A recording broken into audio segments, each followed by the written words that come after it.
All right, so without further ado, let's get started with class today. Thanks for bearing with me.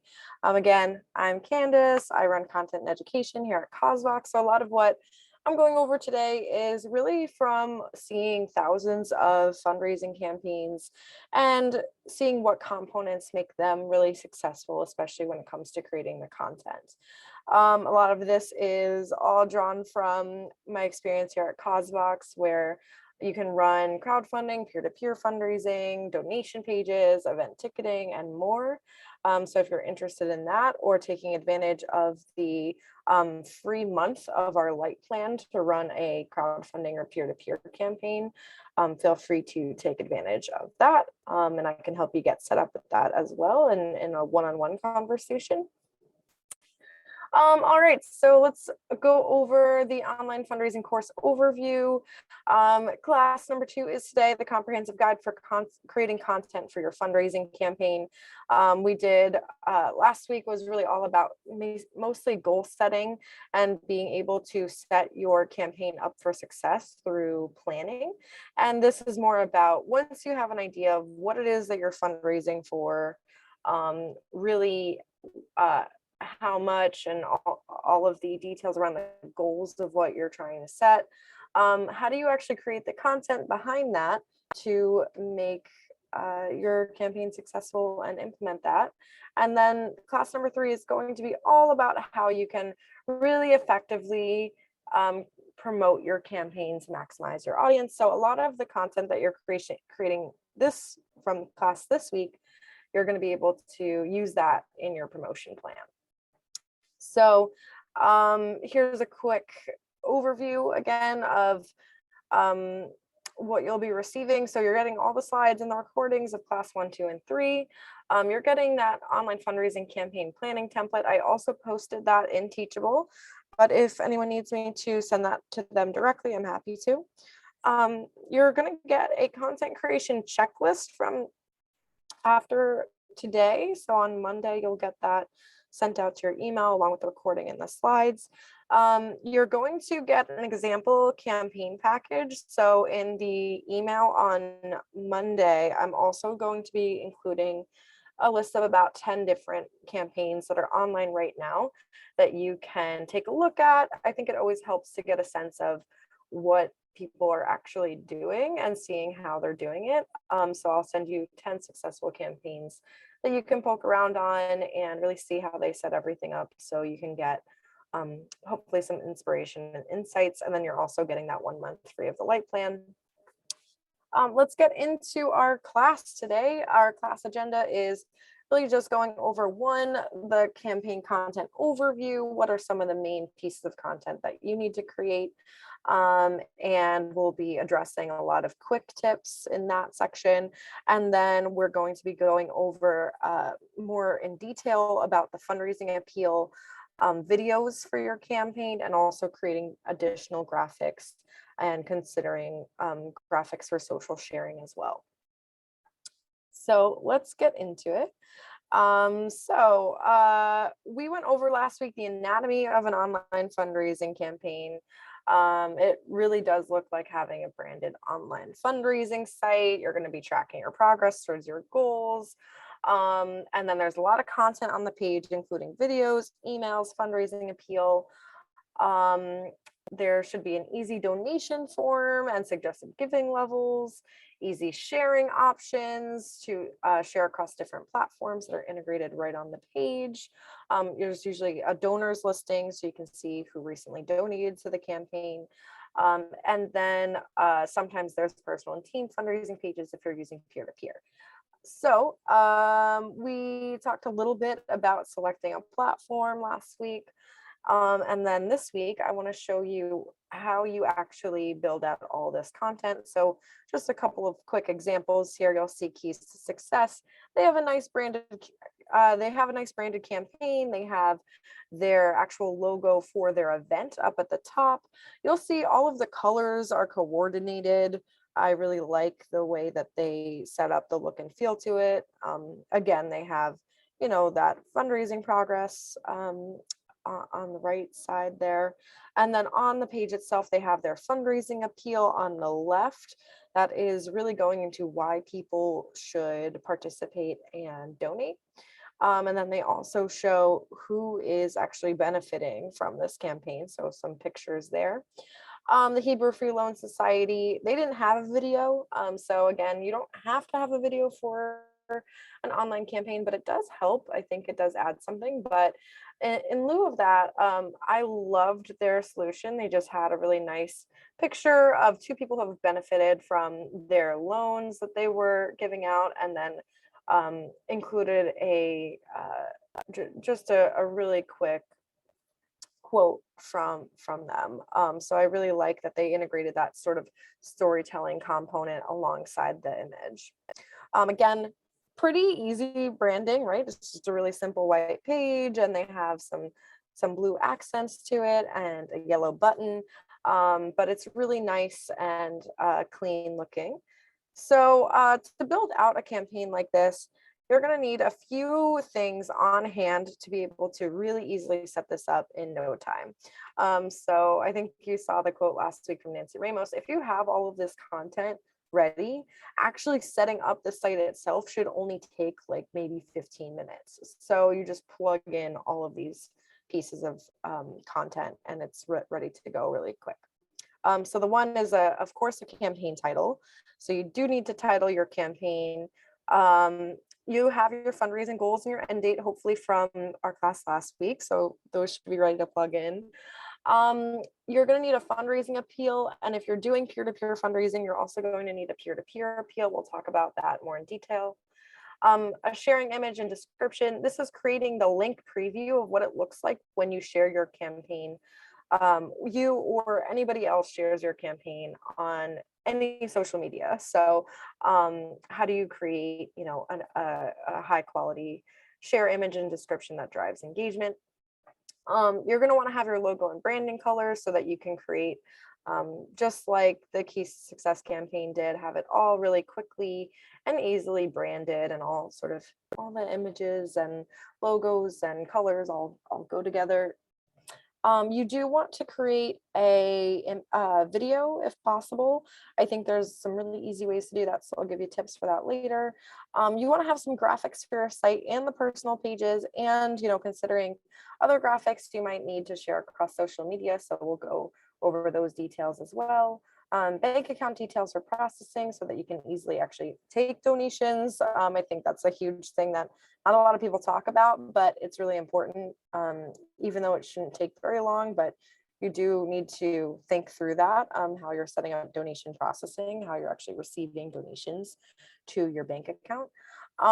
And suggested giving levels. So a lot of crowdfunding, peer-to-peer fundraising, and really honestly, any successful digital fundraising I've seen has the suggested giving levels on the donation form itself that help drive up donations. So gives people a list of things to choose from, and makes it a lot easier for people to choose an amount aside from just putting in an arbitrary dollar amount.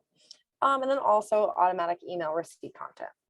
So I want to go through some of these right now, just kind of get a few quick tips out of the way.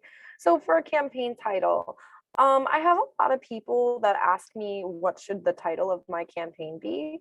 And I really think that the shortest and simplest title is always the best. It should be clear about really what this campaign is, and branded, hopefully. So I have a few examples here. So there's Miles for MDLT by Mojave Desert Land Trust. So we automatically, this is of course a lot of drawn from the CauseVox template, but I'm sure this is across many different platforms as well. So we automatically populate the name of the organization there. So Miles for MDLT, Mojave Desert Land Trust. That was a hikeathon. So Miles for MDLT, pretty clear that it really translates to what the campaign is all about. There's the Unleash Your Love campaign from Summit Assistance Dogs.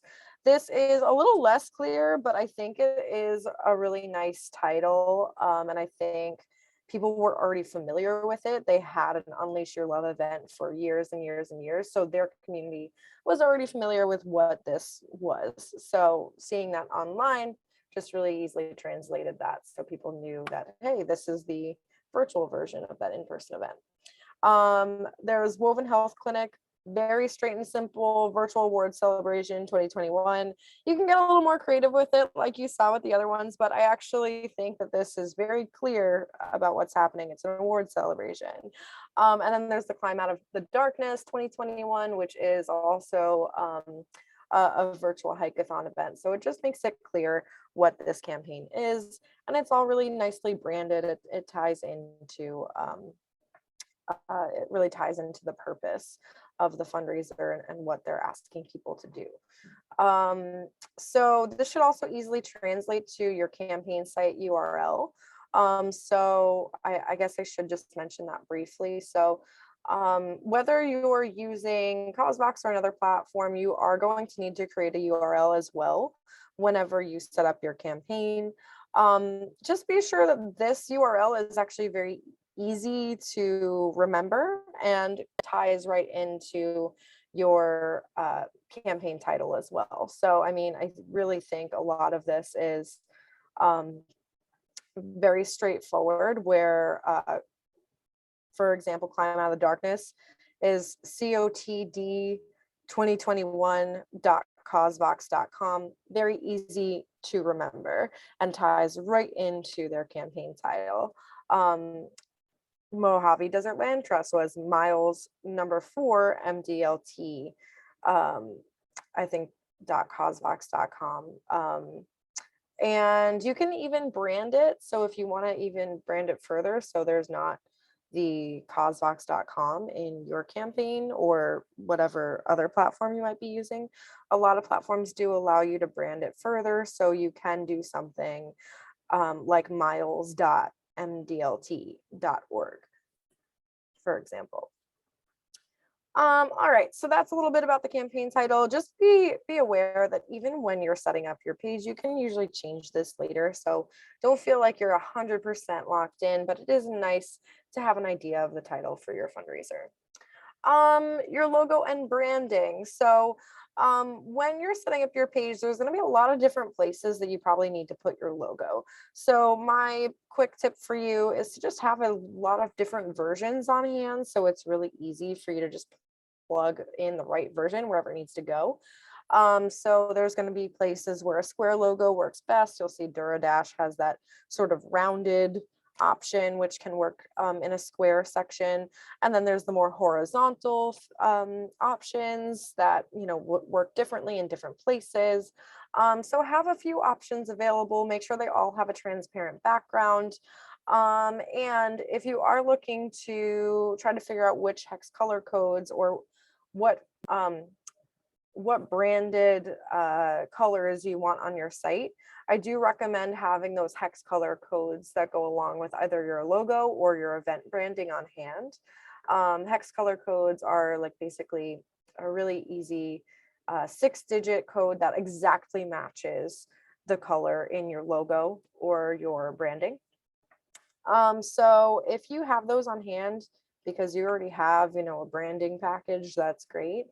If you're not sure which colors you have in your logo or are your event branding colors, you actually can grab them. So sometimes when I'm setting up a campaign with someone, they're like, I don't know what hex color codes are. I don't know how to get them. I have my logo here.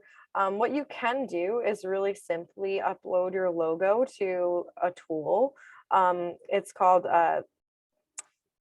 hex code from image. I have it linked here on the bottom in HTML colorcodes.info, colors from image, and it's really cool actually. You just click on a part of the logo. So if I was doing DuraDash, I just click on the purple part and I would get the hex color code exactly from that free tool.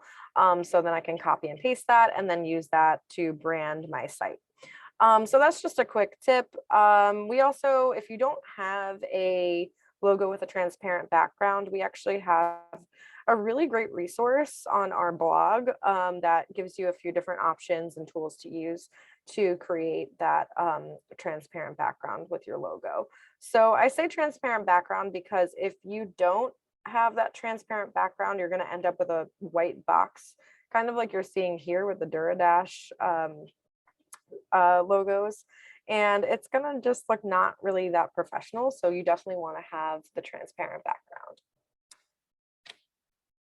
Yeah, let's talk about sharing images. So it's really important. One of the biggest sharing images that you are going to be creating is actually thinking through the link preview of what it is going to look like when anyone shares your campaign across all of social media. So Facebook, Twitter, LinkedIn, it's all going to pull the same image, title, and description.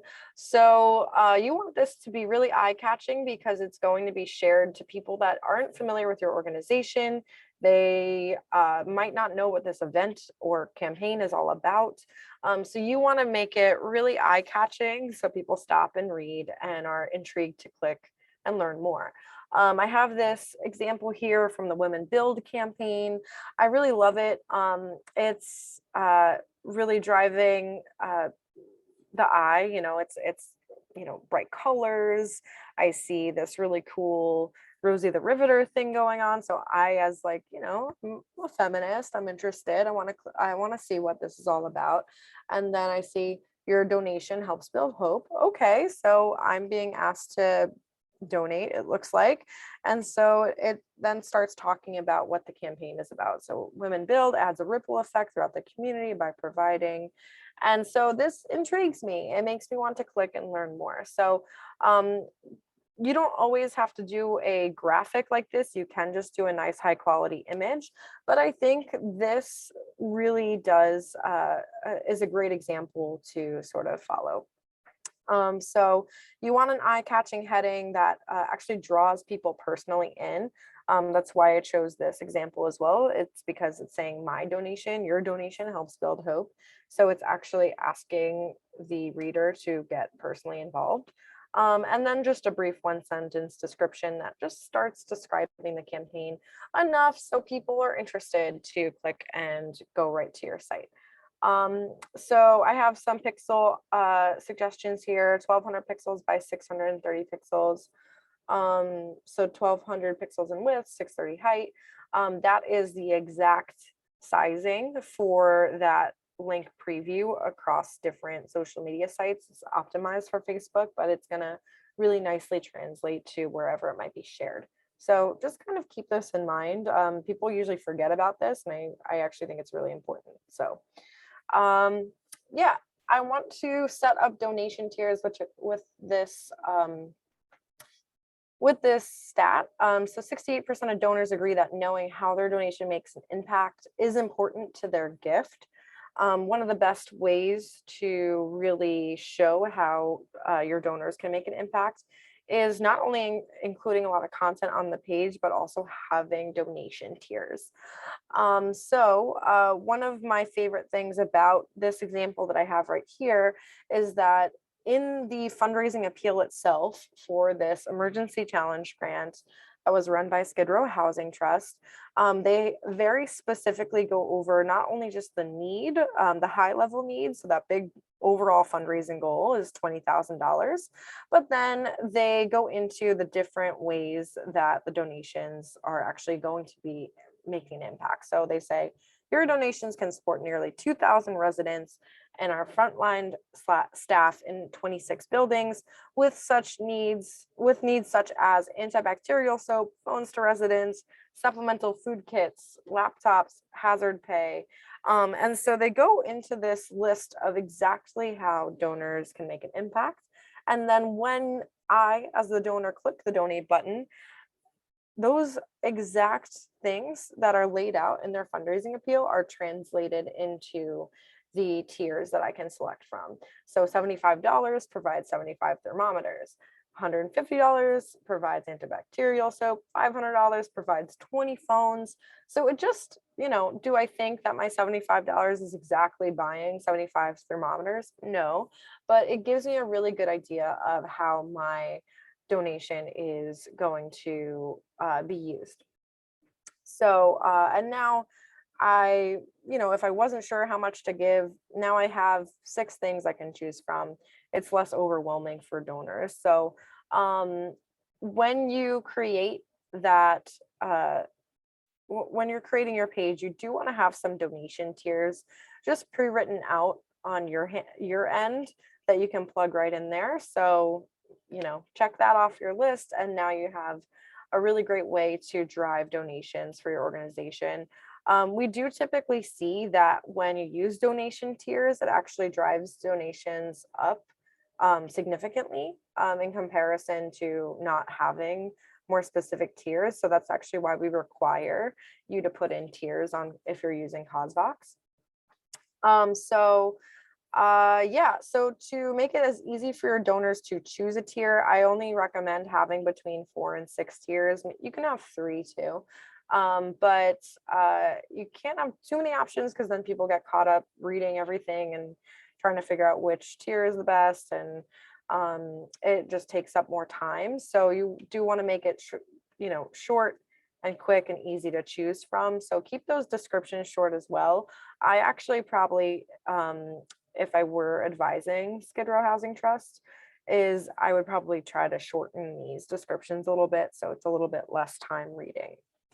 So you can also base the amounts on your average donations. You might want to take a look at some of the different ranges and median and mean gift sizes. So is there a particular dollar amount that a lot of people give already? Maybe that's $75. So if that's the case, you probably want to have one amount that's around that average gift size. Bonus tip, if, for example, your average donation is $75, make the tier 80, because the people that give $75 can give $80, and then you're increasing your gift size just a little bit. And you also want to have something that's around double that average gift amount as well. So just a couple quick tips as you're thinking through those different levels. The second tier is actually the most clicks, so you would probably want to put your average gift around the second tier. People look at the first tier, they're like, oh, I don't want to be the lowest level donor. So whatever gift size you're trying to really get people to go for, I would recommend putting that as the second tier. And just, when you're thinking through donation tiers, I know not everyone has a direct correlation, especially sometimes with capital campaigns. It's hard to say like, how much does what. But one of the ways that you can break it down is think through. So if we're using the example of a capital campaign, so who's going to be benefiting, just think through, who's going to be benefiting or how many people are going to be benefiting from this donation. So if you think through, okay, we need $600,000 to redo the building, and there's going to be,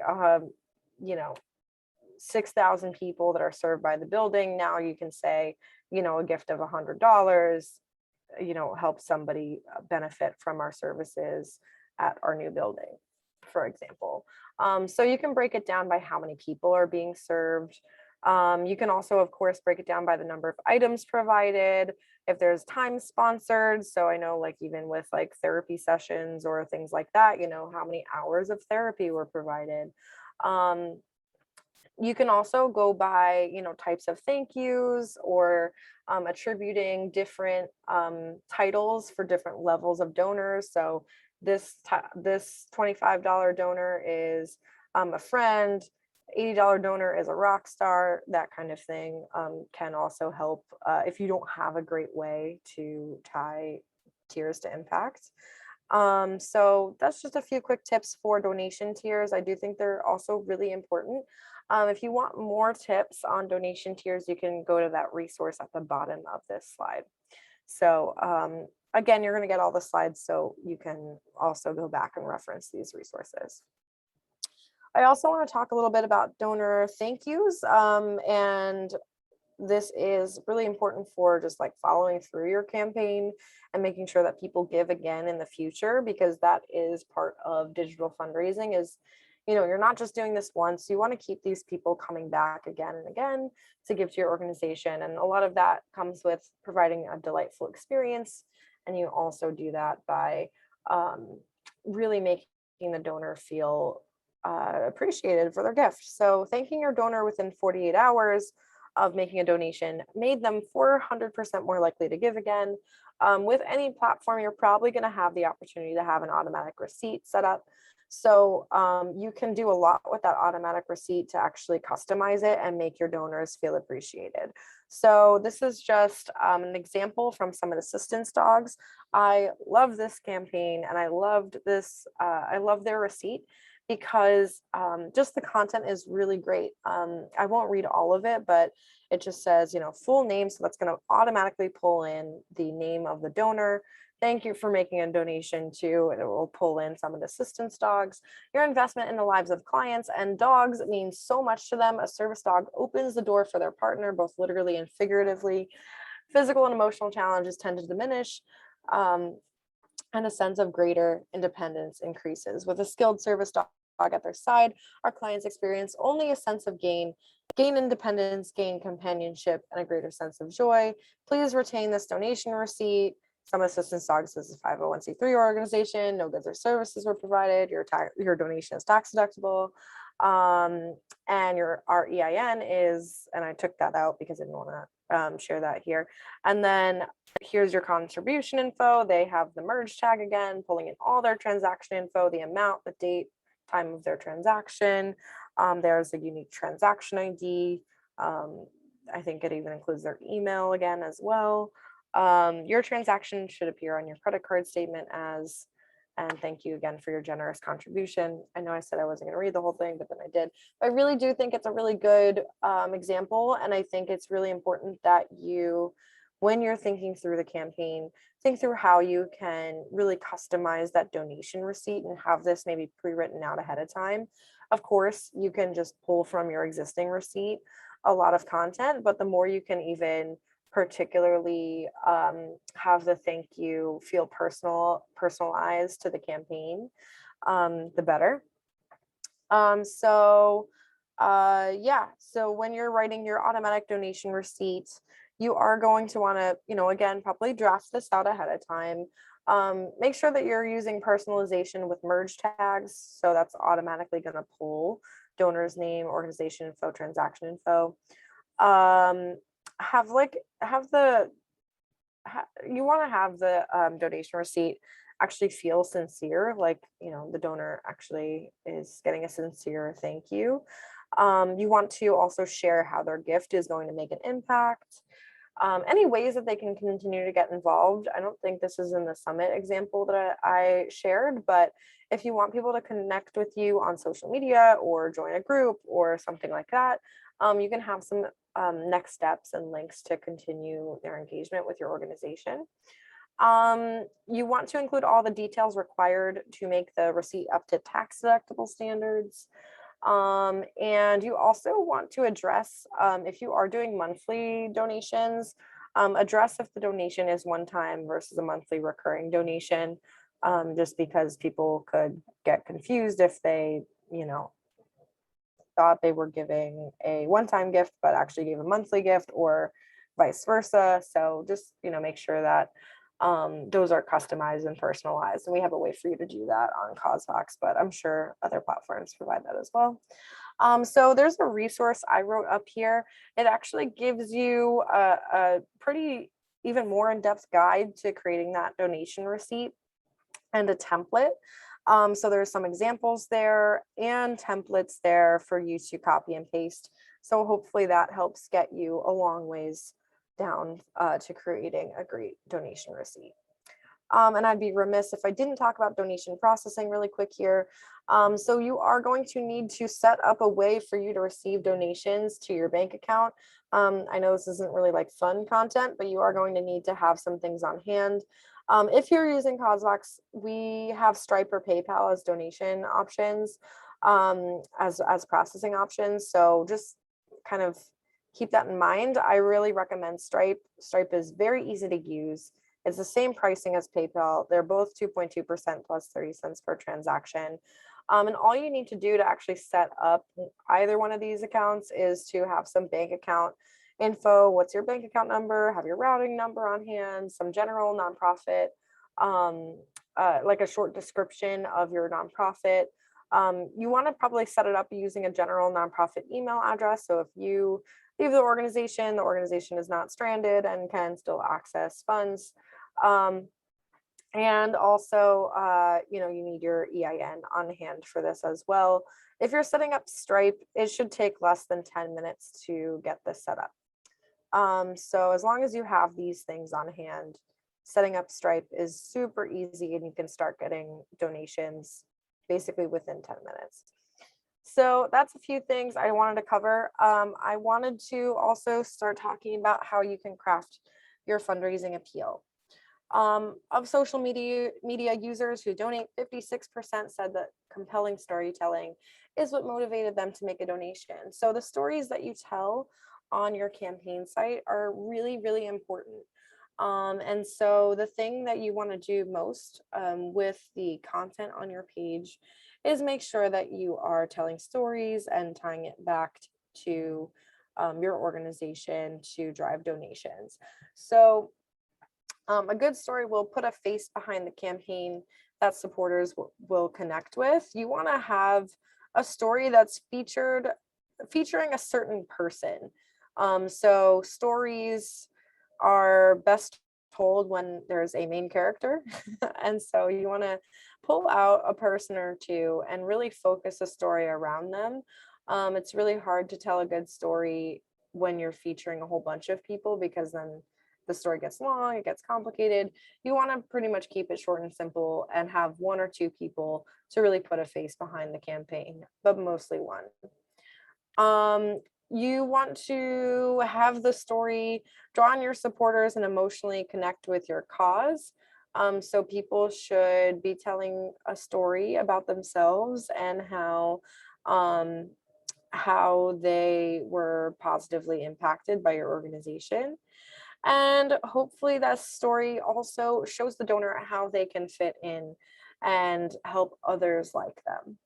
So that's pretty simple as a framework. To actually source these stories and just like others, just basic storytelling tips, um, you want to source stories from not just your beneficiaries, because I think it's really great to have beneficiary stories, but you don't have to exclusively have beneficiary stories. So you can source stories from your community. I'll go into that a little bit more shortly. You want to use quotes and images in your messaging. So like the Hebrew Free Loan Society example, I think it's such a great example of just a simple image with a quote. And it really does drive engagement and action. So easiest way to tell a story is kind of even with like just an image and a quote. You can encourage storytelling in multiple mediums. So there's going to be three primary ways that you're telling stories. It's going to be either written. So this is either written on the campaign site, written in email, written on social media, wherever you're, telling a story, it's going to either be written, shared on video, or using images and graphics to share that story, maybe alongside some written content. So the great thing about stories is that they can translate really easily across these things. So if you have someone sharing their story on video, you can very easily also then write the appeal using the content in that video, and then also break up some parts of their story into multiple graphics and then share that across social media. So what's really fun with storytelling is that you can really easily have one central story and then break it up across multiple mediums and repurpose it. And then also just try to make it easy for stories to be shared. And that's kind of inherent with crowdfunding and peer-to-peer. That's why it actually works so well, is it is easy to view, share, and engage with stories. So but yeah, the easier it is to share these stories, the better engagement you're going to get. So when you're thinking about how to get stories for your campaign, Of course, you're going to go probably first to your beneficiaries and ask them to share their stories of how they've been impacted by your organization. But you also might want to ask your major donors or board members or volunteers why they support you and what about your organization has impacted them. And they can share a little bit more about their personal story about why they're so invested in your cause. So that's also a great place to get stories from. And if people do hear from a story from a donor, especially like a major donor that's so invested, it really can be very powerful. Also, your peer-to-peer fundraisers. So the people who fundraise for you, if you're doing that, have their own stories to share about why they're invested in your cause. So you can also source stories from them. And also staff, yourself included, you have your own story and can share more about, why you're personally invested in the cause and what you've seen at the organization and the things that you've personally experienced. So you can source stories from not just beneficiaries, but there's a lot that you have in front of you that you're able to engage with. Um, so once you know who you want to engage with to source your story, you also can engage with them in a number of different ways. And you probably want to try multiple different ways of sourcing stories so that you can continue to um, have even more stories to share, not just for your appeal, but even throughout the campaign or, drive stories even next time around. So you might want to ask a few people just in a one-on-one email to share their story, answer a few questions about basically how they've been impacted by your organization. You can get some really easy quotes from that. You also might want to have people hop on a phone call with you and you can take notes. I would actually try to maybe make it like a Zoom call and record the Zoom call so that you can pull quotes and this whole story out of that and kind of make it more of like an interview. You can very easily sort of position that also as, hey, we want to highlight you on our blog, and just basically ask them, again, interview questions about why it is they're personally invested in your organization, how their organization has impacted them, and also then share that story in a blog post. You can also consider doing surveys to all of your donors and volunteers and board members, sending out a survey to say, hey, thank you so much for your involvement with our organization. We'd love to learn a little bit more about you, especially with just all your donors. This is a great way to engage and get more information from your donors as to why they support your organization. And then you'll probably also get a lot of great stories coming out of that. You can have sharing challenges. I'll share one later on from Stupid Cancer, but you can have a challenge that encourages people to share their personal story with a hashtag across social media and then track that hashtag. That's a really nice, easy way to source those stories. And then you can kind of follow up with those people and be like, hey, can I use that for my fundraising appeal? And the answer will most likely be yes. They'll probably be really excited. Peer-to-peer fundraisers, of course, have their own stories to share. They're probably already sharing them on their personal fundraising pages if they're doing that with you. So you can always refer back to their appeals to pull out more stories from them. So that's just a few ways to source some stories from those in your community that you can then translate for your fundraising appeal or just throughout all of your other content that you're preparing for the fundraiser. Your fundraising appeal must do 5 basic things. So communicate what it is that you're trying to accomplish. How much are you looking to raise? Why does that need to happen? So why that matters and what the impact will be if you're successful. It does need to tell a story because people don't give to organizations, they give to people. So people want to be able to connect with the person that they're supporting or a person that they could be supporting with their gift. you need to answer the question why people should give right now. What makes this fundraiser urgent? Because if it's not urgent, people are going to say, this is a great cause, would love to contribute at some point, and then click away. So you need to also answer the question, why now? And position that well. And I'll go into Fiverr's appeal and how they did that. And then also have a clear call to action to donate. I've seen a lot of call to actions. I've seen a lot of fundraising appeals that do all of these things, but then don't ask for a donation at the end of it. And it does leave people with a less effective appeal, because people are like, wow, that's a powerful story. I was so happy to read that, and got a little teary eyed. But if people are not personally asked to give, they just won't know that that's what you're necessarily asking them to do. They might just be like, wow, I just learned a lot about this organization. So to really best get those donations, you need to have a very specific call to action to donate.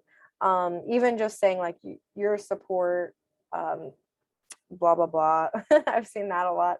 You know, people go, oh, well, I definitely support this organization, but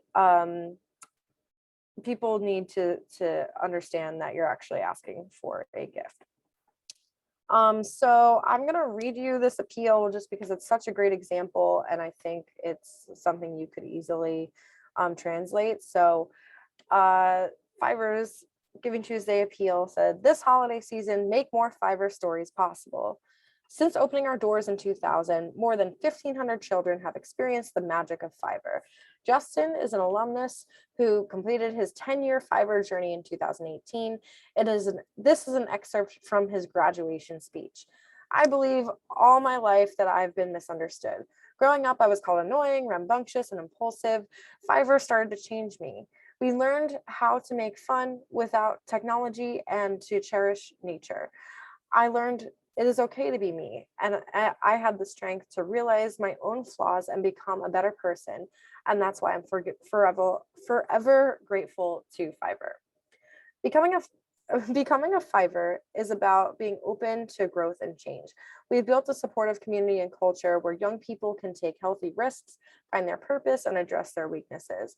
In a space devoid of judgment and filled with affirmation and kindness, Fiverrs like Justin develop an authentic sense of self. With confidence and direction, they are ready to make an impact on the world. With your support, we can continue this important work.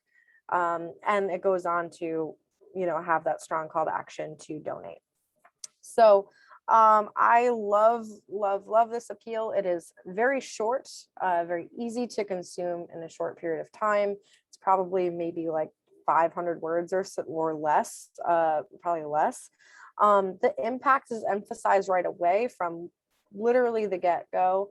I see that they've impacted 1,500 children since 2000.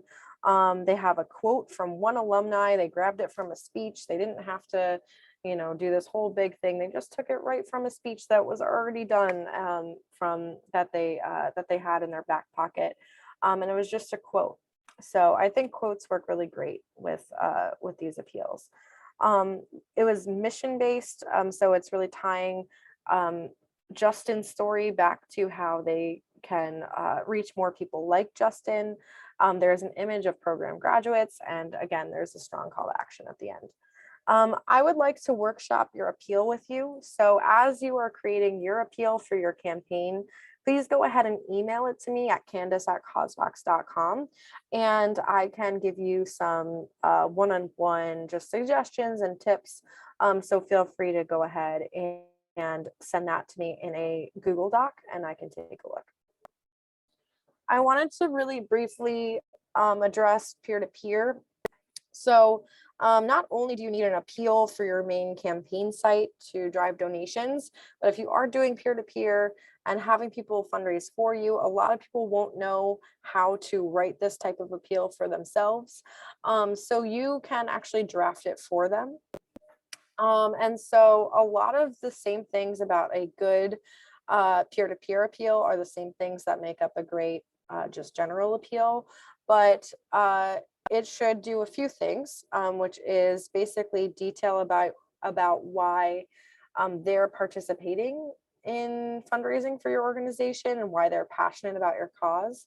Um, and so here's just a few quick tips. I have this example here. I recommend you come back to it later. I won't read it, but it's really, really good because it sounds very personalized, and it's a really great, again, brief default peer-to-peer appeal. But when you're writing this, just consider what would actually inspire your friends or family members to make a donation to your personal page. So have it be written in that, like, I'm fundraising because I want to help do XYZ. So written in that first person. It should be already ready to share, that they don't necessarily have to personalize it. It's great if they do, but if they don't, it's already ready to be shared across social media and shared with friends and family, because sometimes people will start sharing and then realize that they didn't personalize something and it looks, not so professional. And people will say, oh, this is just a generic thing, and be less likely to engage with it. So make sure that it's ready to share right away.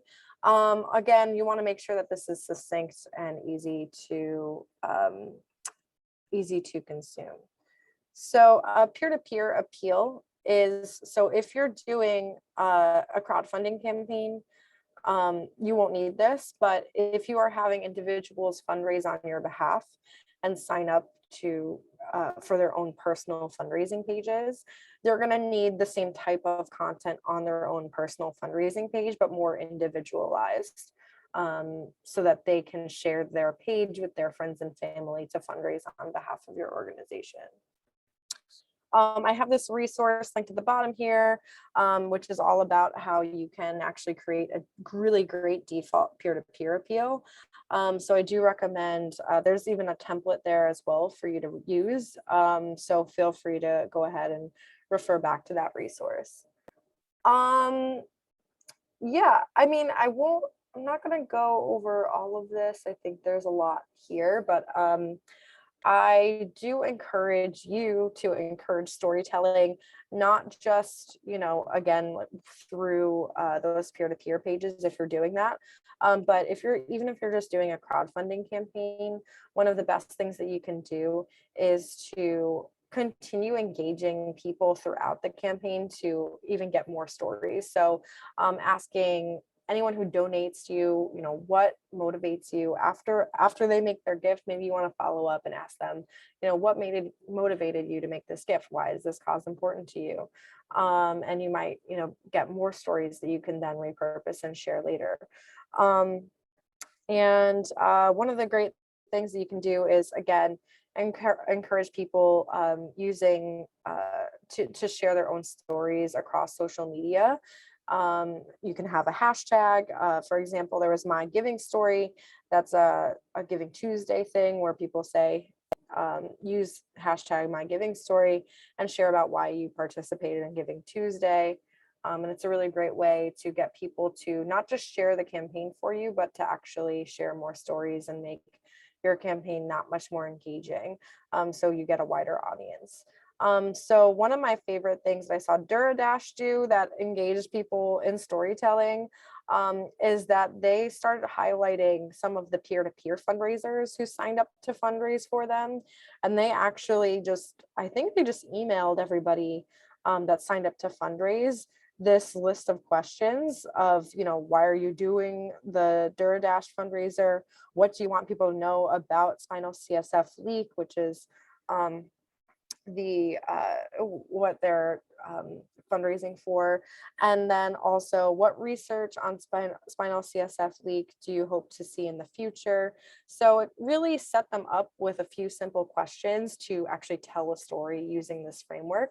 And then they repurposed this. They created some really nice graphics and then used that quotes from these quick little interviews and questions that they got.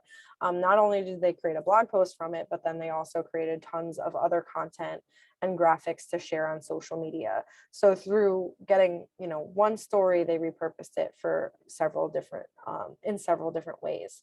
Another way that I loved seeing, especially with any type of physical challenge, fundraiser is that you can encourage individuals to actually keep a blog and write their own blog posts. This was from Miles from MDLT, and some of these fundraisers did a really great job of saying, hey, I reached my 100 miles today. I hiked 100 miles, and they would tell their story. They would share images. Some of them would even share a screenshot of their activity from their phone. You know, a lot of phones just track activity. So this was a really cool way that they engaged a lot of people to just keep a blog. And then they updated their donors and said, hey, thanks for supporting me. I reached my goal today. So even more ways to encourage storytelling and sharing. I do want to briefly talk about video storytelling. I realize that we're coming up on time here. So I might end up just covering video storytelling and saving part of the graphics conversation for next week. So just kind of letting you know, I'm keeping an eye on the clock here. So one of the main components of a lot of really successful digital fundraising campaigns or online fundraising campaigns is the campaign video. And it allows you to really easily share your story in multiple formats, you know, so it's not just the appeal. You also want that story in a video format or a similar story in a video format that really easily ties in. So a lot of the main components that you share in your appeal should also go in your video. You want to make sure that it tells your campaign story, highlights donor impact, you know, how donors can actually make an impact with their gift. So I did want to really quickly share an example, if you'll bear with me. I'm going to share my screen again.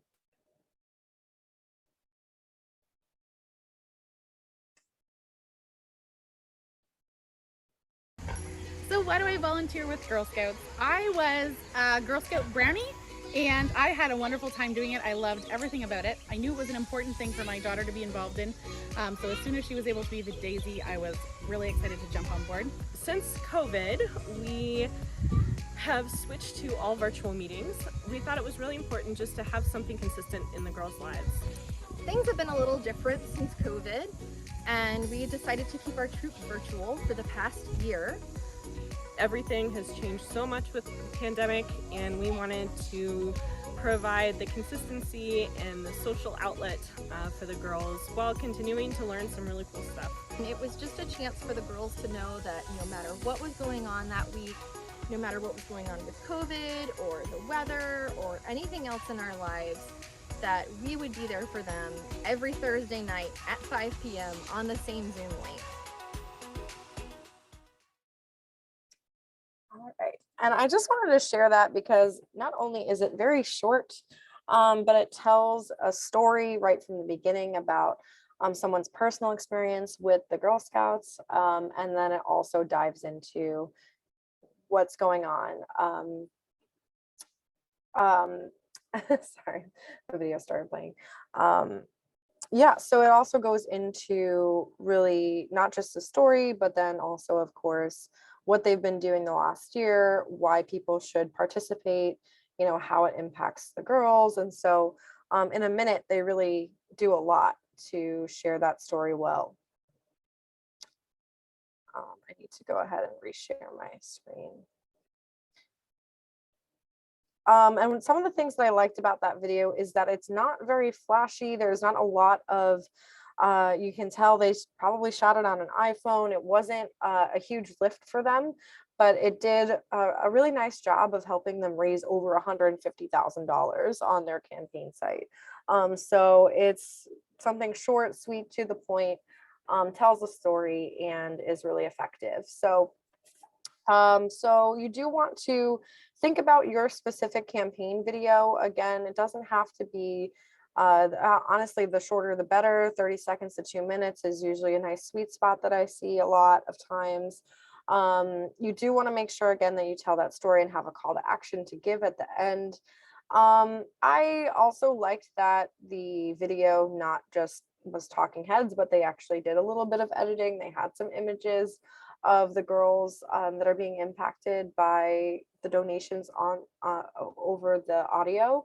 You can also do graphics and, kind of spice it up a little bit with some additional images and graphics.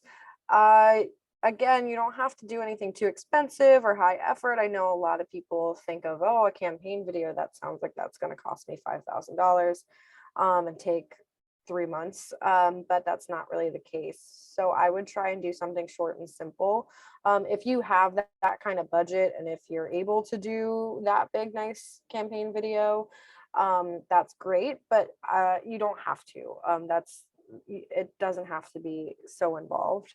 You can really easily edit it yourself. Adobe Premiere is probably what I use most. You can do some very simple editing in QuickTime, so that you're basically just trimming and combining a few clips, and it doesn't have to be too much of a heavy lift. You don't really have to have any, Adobe requires a little bit more technical skill, while QuickTime, very, very easy. It's drag and drop clips into the timeline. And then there's also Canva. So I actually have been seeing a lot of these campaign videos using Canva, and they come out really, really nice. And it has a really quick learning curve. I would say it's probably the same effort level as QuickTime. I have this resource that I put here at the bottom, which is just, Canva's tutorial and overview of how to create videos with them. I really recommend it, and I think it will make creating videos really easily, help you create videos really easily for your campaign site. So you can always outsource it, try to get a volunteer to help, or a younger donor, engage them, see if they will, again, volunteer and make it for you. So you can always kind of survey the crowd and see who can help with this. You probably want to upload it on YouTube or Vimeo if you're going to be embedding it on your campaign site. And you probably do want to upload it on Facebook or other social media platforms you're engaging people on, so that there's just multiple ways people can engage with the video and share. One of my favorite examples that I've seen of not just a campaign video, but also additional videos being used to promote a fundraiser is from the NSBE Boston Professionals Gala. And one of the things that they did is that they actually asked participants that had bought tickets, or even I think their vice president, why they were excited about the upcoming gala. And then they just released these videos on an ongoing basis leading up to the gala to sell more tickets. So this was a really simple way. It was not, big fancy videos again. They added some graphics to them, which was a nice touch. I thought that was engaging, but literally 20-second clips about why people were interested in the event, and use that to continue to promote their campaign. So you can do something simple like that. Or there's that example from Stupid Cancer that I wanted to share, which is they had they noticed it was National Scar Appreciation Day, and went through this story about a particular member in their community and sharing his scar story, and encouraged people to share their own. So this is a really incredible way that they engage their community to start sharing their own stories on social media, and then also share them with the organization. So great way to kind of source stories from your community and get people sharing online. Because again, I think when people are personally invested in the story and kind of being able to buy in, that's where you're going to get the most traction. That's how things become viral. I know, your campaign is probably, like, it could, but it's probably not going to be viral. But how you get a lot of engagement across social media is by engaging people to do their own sharing of their own stories. So I didn't want to brush by live streaming. You can do some live streaming to either promote your campaign. Could be very easy. Just, again, doesn't have to be a whole big virtual event promoting your campaign, but using live streaming as an option, and video to engage people and have them engage with, like, even just you and your team live about your fundraiser, is a nice way to get the word out. And you probably, and you could always do a virtual event. I have this resource here with live streaming tips for nonprofit virtual fundraising. So I do recommend that you go ahead and take a look at that as well. So I realize that we're pretty much coming up on time here. Does everyone have a few more minutes to go over graphics, or would you prefer that I go over this in Tuesday's class and start the class off with that? Eric's got time. How's everyone else doing? Denise asked to add it to Tuesday's class. I'll do that. I think it makes sense actually, because this ties really nicely in with promoting the campaign site. So I will go ahead and tie this right into Tuesday's class, and I think it actually makes a lot of sense. So we'll wrap up for today. That was your comprehensive guide for creating content for your fundraising campaign. Again, I would love to read your fundraising appeal and help you workshop it a little bit if you're interested. So feel free to email that to me at candace@causevox.com. And I would, love to see what you're thinking for your campaign. So yeah, Tuesday, September 28th at 2 p.m. Class number 3. That's going to be about creating your campaign promotion plan to maximize your audience. And I'll be posting today's class, the recordings, and that checklist to give you a quick overview of what content you need to create. And hopefully this helps. So you'll get all of that content on Monday, and then I'll see you in class on Tuesday. Thanks everyone for your time, and have a wonderful weekend.